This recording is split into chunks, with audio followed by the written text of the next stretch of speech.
This is Sports 225 with Lee Feinswag. Sports 225 with Lee Feinswag is Baton Rouge's longest running and best television show. Who would have believed that? My best friend, Lee Feinswag, with the Christmas. Sports 225 is brought to you by Bhrett. Remember, it all starts at Bhrett. Now, your host, Lee Feinswag.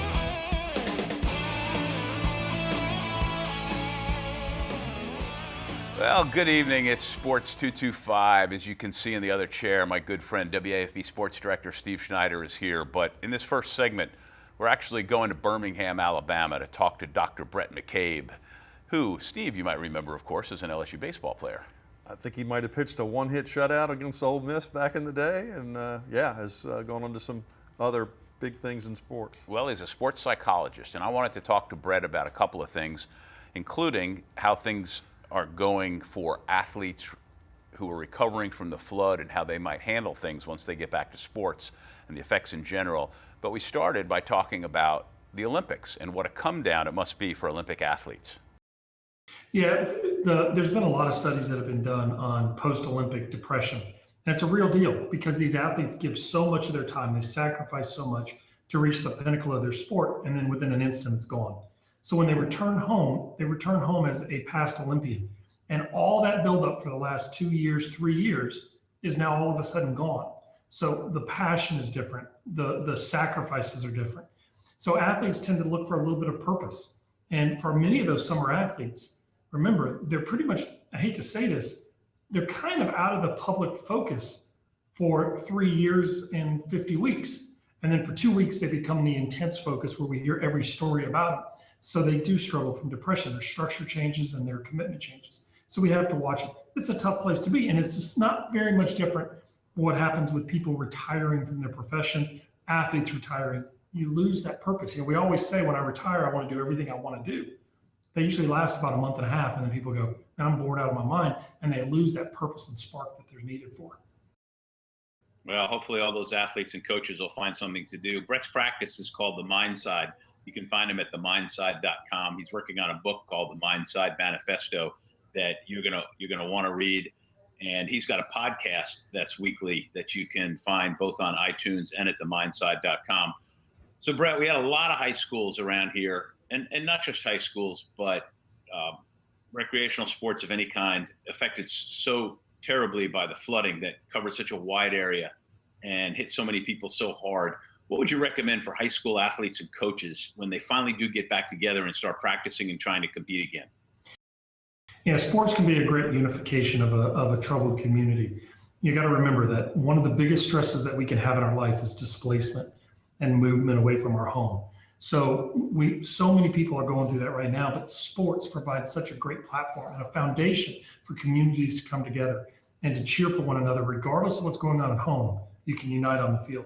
What I would suggest people to do, we've seen it over and over from Katrina, Hurricane Andrew, from the Tuscaloosa tornado and tornadoes in Oklahoma, is that unite around the sports. And it can be a very great healing time. So I would suggest the best thing to do is when you go to the sporting events, allow yourself to experience it and be fun with it. Look, when you go home, you got work to do. There's no doubt. And there's healing that's going to occur. But when you're at the event, enjoy the event. And it's okay to enjoy. It doesn't all have to be hard work. But the sports can be a great unification. And especially for kids on a high school team, the opportunity to maybe get away from a shelter, get away from spending all day peeling sheetrock or flooring, or just the tedium and the emotional just weight of everything they've been through to be just like that, Lee. We don't want our youth to have to go through the stresses that many of the adults are having to go through. And unfortunately, that's the environment that we're in right now. So anything that we can do to give them a respite and a place to find purpose that's beyond the adult purpose that many of them are having to go through. Look, let's have some fun debates about high school rivalries versus where's the next, when's power getting turned back on, or when can we move back into our homes? That's stuff for grown-up people to have to worry about. Let's let our kids enjoy the sports in the way that they know how to enjoy them. All right, real quick, teams can help people pull together. I don't buy into the fact that they heal, but I think that they make a good rallying point. the Yankees after 9/11, the Saints after Katrina. Luckily for people here where football is so important, this occurred not long before the start of football season. There's an advantage there, isn't there? Oh, absolutely. It gives you something to focus on, right? I mean, look, there's nothing worse than sitting at home and wondering what the next thing is going to be. But now you have something to rally. I remember after Katrina being down in Baton Rouge and going to a local restaurant, and all the rescue workers came into the sports bar to watch football that night.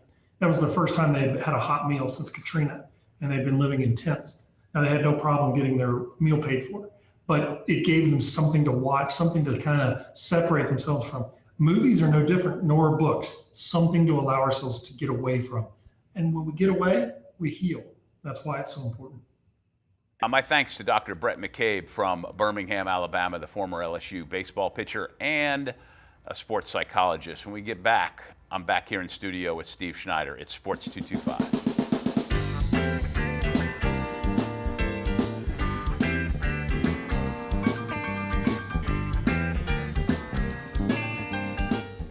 Hi, I'm Joe Martin, president of ITI Technical College, and I really encourage you to come out to our 12-acre campus here on Airline Highway in Baton Rouge. Contact ITI to enroll in our Construction Management Associate and Occupational Studies degree program. Learn to plan, coordinate, budget, and supervise construction projects and collaborate with engineers and architects in the residential, commercial, industrial, and heavy civil construction industry sectors. Call now about this new, exciting career degree. ITI Technical College. Begin your journey to a better life. All right, we're back on Sports 225 in studio with Steve Schneider, the WAFB sports director, and we live kind of in the same area, not far from Webb Park. We're both very fortunate that we did not have any flooding. Of course, he lives on a street that they used to call 100 Oaks, but since Hurricane Andrew, it's called 90 Oaks. We feel it, of course, during hurricanes and those things. But what I said with this was that from the beginning was we had a hurricane without the wind or the warning. Yeah, and even though there are some of us in Baton Rouge that weren't affected by the floodwaters, we all know people, dear friends, church members, people at the TV station in my case, that have suffered great loss. And I guess especially some of the people at the station, a guy like Matt Williams, who, Kieran Chawley, you'd never know that they lost their place. They were just out there every day telling the stories and getting people information that they needed. And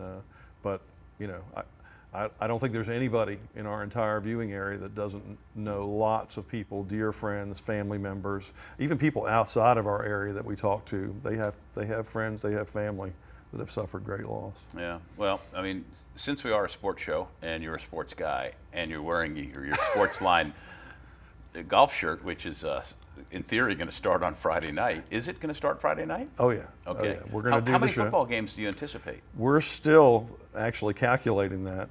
A typical show, we need about 20 games to fill if it was just going to be highlights. But I think there's a good chance that we're going to be doing more than just highlights for this show, that we're going to be updating some situations. We do this thing called Sportsline Summer Camp where we literally check in on 65 teams before the season starts, and that got interrupted obviously because of the flooding. There were much more important things to talk about than how many starters are back and how many seniors are on a certain team. But people do want to know, what's the latest, when is this team coming back. We did something on the news yesterday, just kind of, in a 3-minute broadcast you can't cover it all. No. But I think it's, in some cases it's just important, if not more important, to people to know what's going on with their team. So we'll kind of try to, people want some normal. They want some, hey, let's get back to what we know and what we love.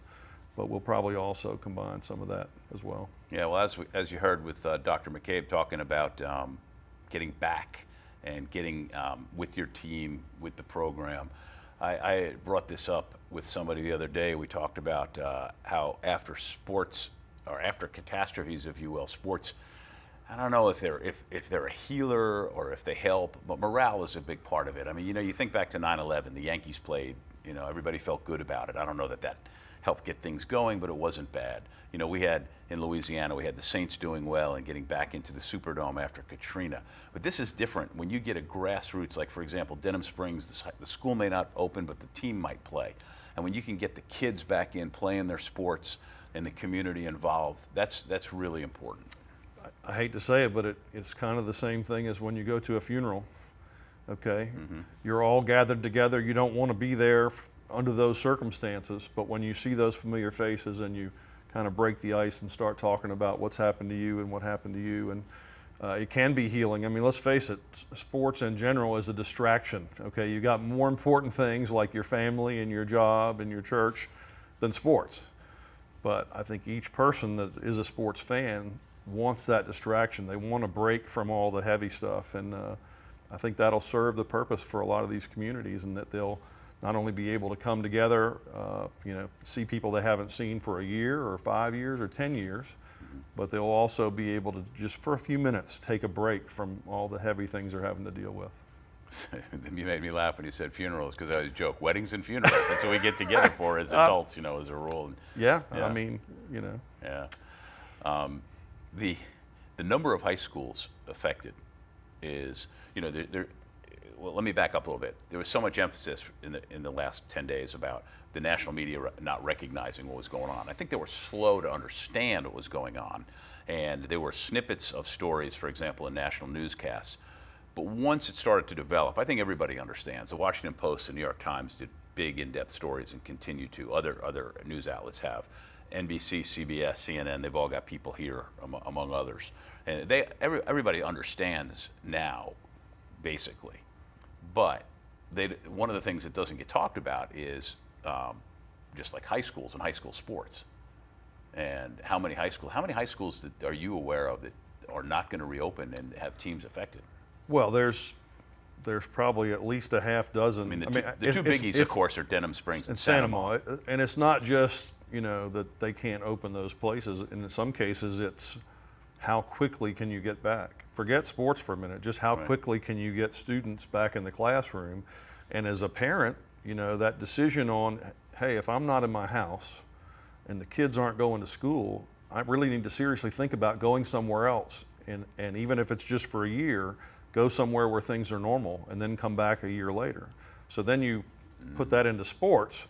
These coaches are sitting there having roll call and they're having meetings over the weekend and early this week. They don't even know, obviously technology, social media, cell phones. I've had coaches tell me that the kids are checking on each other. It used to be that the coach would just do all that with the parents, but in a lot of cases, the kids are checking with each other to see, hey, where are you? We had this meeting or this practice. But my feeling is that I haven't heard of anybody that's just going away, but it's going to be how quickly can we get our equipment clean? Let's not make this more important than it is. Mm-hmm. Let's make sure the people are taken care of. Let's make sure that they actually have a classroom to go to and school. And then if we can practice and we can, because obviously the kids, especially seniors, Santa Monica have 45 seniors on their team. Wow. They're supposed to have a great year. They've worked hard all summer. They don't want to see that just thrown away. Yet reality sets in that for some of these families, it's not realistic to stick around just so you can play your senior year with the guys. And let's face it, you and I have covered sports a long time. If you have 45 seniors, half of them aren't going to start, at least, right? And so some of them might see an opportunity, hey, I can go somewhere else and get on the field. Yeah. All right. Hold that thought. We'll pick it right up back there and remind me we want to talk about equipment when we get back. Yes. Right. He's Steve Schneider. I'm Lee Feinswag. It's Sports 225.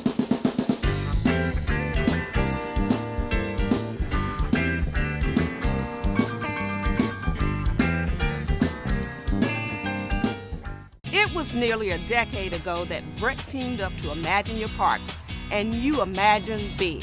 12 beautiful community parks from one end of the parish to the other. One family-sized water park, and 5 other parks just for your dogs. You have places to splash and places to explore. You have games to play and camps galore. No matter what you like to do or see, visit Bhrett.org and see how together we have made Bhrett better than imagined. It's quick and easy. We're back on Sports 225. I'm Lee Feinswag, hanging out with Steve Schneider. He's the sports director at WAFB, who is originally from Hattiesburg, Mississippi, moved here to Baton Rouge a million or so years ago, slightly before me. You're getting up, what, 30? This is my 40th year in Baton Rouge. Is it really? I came to Baton Rouge in '77. Wow. Did 2 years as an electrical engineering student. Big sports fan, but wasn't working in this stuff. And then started sports in '79. 4-0? Yeah, 40 years in Baton Rouge. Yeah, isn't that crazy? I'll be 32 in December, and I always say that I came here with the idea that it would be a year or two, and Baton Rouge is like the Hotel California. You can check out anytime you want, but you can never leave. That's awesome. But anyway, you've seen some stuff, since you've been here. These natural disasters that just keep on coming. So I asked you before the break to remind me about equipment. So remind me about equipment. Yeah, we need to talk about equipment. Oh, good, thank you.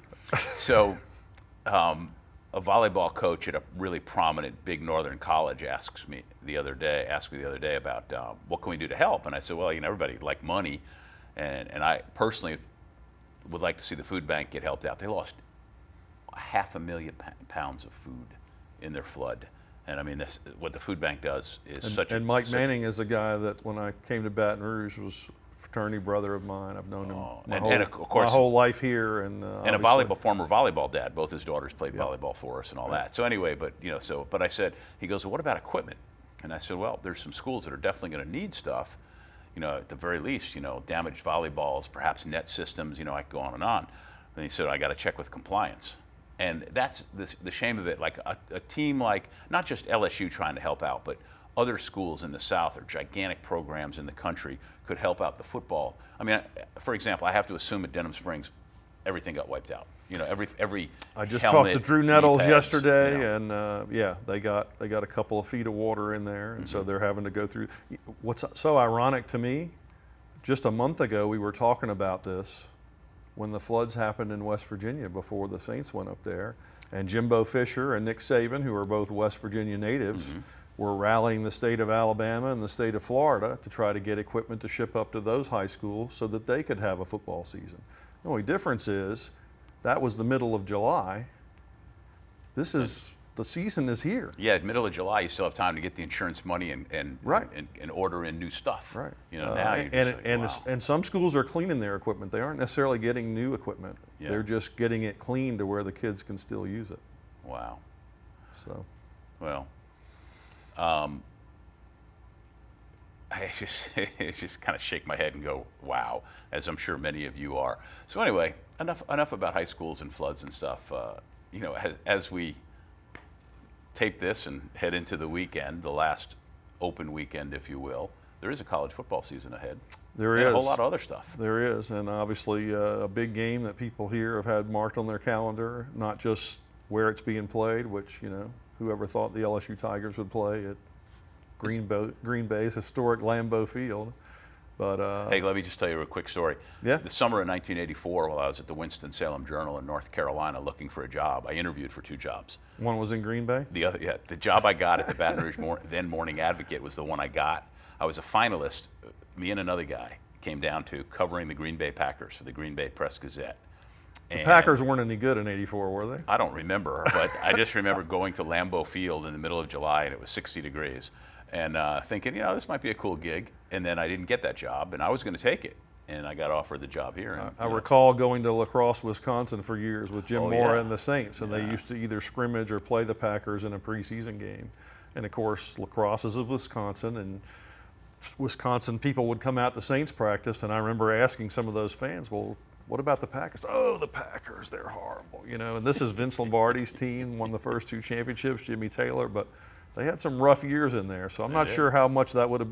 You might think that would have been good, maybe not so much. No. Until Brett Favre came along, and well, I would have had the same inclination there as to go there for a year or two. So whatever. Anyway. Yeah. Speaking, you mentioned the Saints, and not to talk too much about what I call the Louisiana Saints. Your tax money funding the Louisiana Saints. I don't call them the New Orleans Saints. They look awful. They do. I was just in Houston over the weekend. I know. I saw your reports. It's 2 straight egg layings, basically. And I never put too much stock in the preseason in terms of what the score is and whether they win or lose. But there's some fundamental things that you do look at. Do they know what they're doing? And I mean, you can just see. I stood by the locker room as every single guy and coach came off that field, and they looked really disturbed about this trend as far as mistakes and turnovers. And it's not just turnovers, it's like receivers not holding onto the ball, incompletions instead of completions. Drew Brees can read the defense and get the ball to you, But if you don't have a Marcus Colston or a Jimmy Graham that's going to hold on to the ball when it comes to him, your offense is going nowhere. But, you know, again, I don't want to overemphasize it because it is just preseason and they're looking at lots of people. It's not preseason, it's exhibition football. He's Steve Schneider from WAFB. I'm Lee Feinswag. We got to take this break and we'll be right back to Sports 225.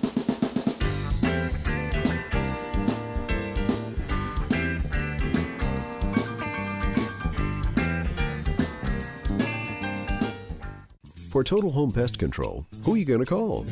Call the Bug Man, 923-BUGS. For total pest control for your home or business, call the original Salvat. Call the Bug Man today, 923-BUGS. Coming down the home stretch of another Sports 225, always like to start the last segment by remembering the things I'll forget at the end of the segment, which is thanking John Williams from JCW Productions for directing, and to Bhrett McCabe, the former LSU pitcher, now a sports psychologist in Birmingham, for that cool stuff in the first segment. He's a really interesting fellow. Go to themindside.com to hear his podcasts and see the things that he's doing.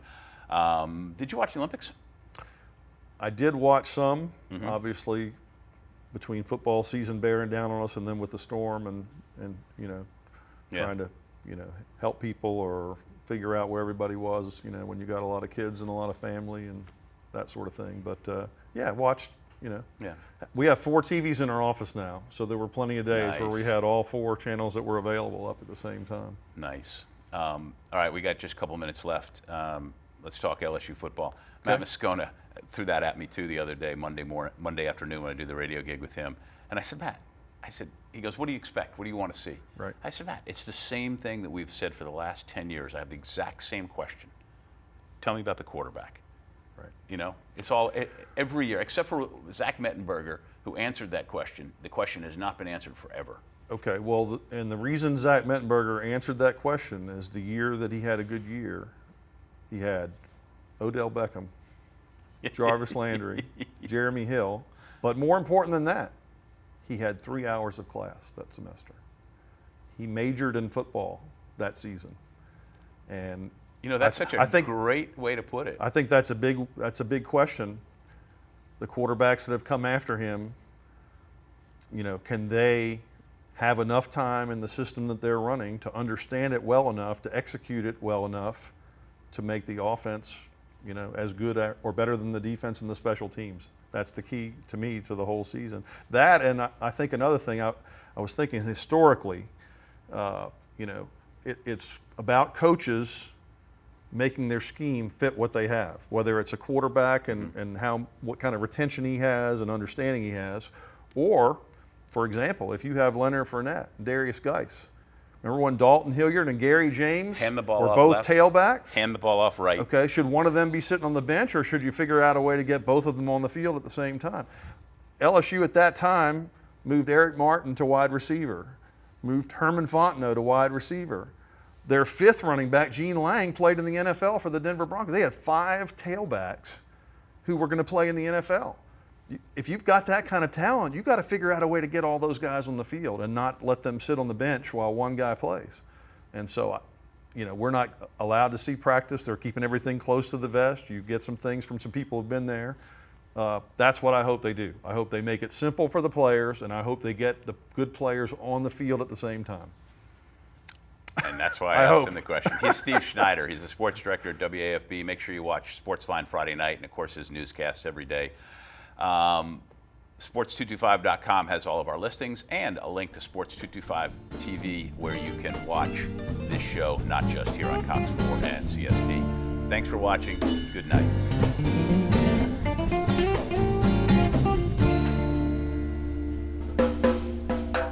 At carnival time by Baton Rouge Bay, that's the site of my story. At Spanish Town Mardi Gras, things can get blurry. See the mowers marching, prizes fill the sky. This Spanish Town Mardi Gras, may it never die. Poetry was everywhere, sweet music filled the air, And just then she glanced my way next to Baton Rouge Bay.